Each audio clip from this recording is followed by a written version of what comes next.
સુરત સહિત રાજ્યમાં હાર્ટ એટેકથી મોતના કેસમાં વધારો થઈ રહ્યો છે। ત્યારે સુરતમાં વધુ એક યુવકનું હાર્ટ એટેકથી મોત થયું હોવાની આશંકા સેવવામાં આવી રહી છે। 35 વર્ષીય યુવકને છાતીમાં દુખાવા બાદ મિત્ર હોસ્પિટલ લઈને પહોંચ્યો હતો, જો કે ફરજ પરના તબીબે તપાસી મૃત જાહેર કર્યું હતું। યુવકના મોતના પગલે પરિવારે આધાર સ્તંભ ગુમાવી દીધો છે। મળતી માહિતી પ્રમાણે મૂળ ઉત્તર પ્રદેશ અને સુરતના પર્વતગામ વિસ્તારમાં આવેલા સંતોષનગરમાં 35 વર્ષીય જીતેન્દ્ર કુમાર ગૌતમ રહેતા હતા।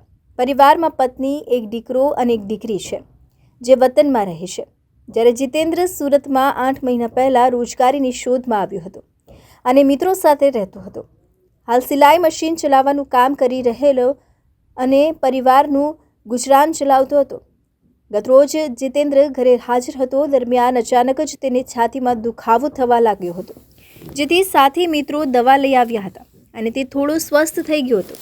ત્યારબાદ ફરી છાતીમાં દુખાવો થતાં સાથી મિત્રો રિક્ષામાં જીતેન્દ્રને લઈને સ્મીમેર હોસ્પિટલ ખાતે પહોંચ્યા હતા, જો કે ફરજ પરના તબીબે તેને મૃત જાહેર કર્યો હતો। Arvind Rathod, ABC news Gujarat, Surat.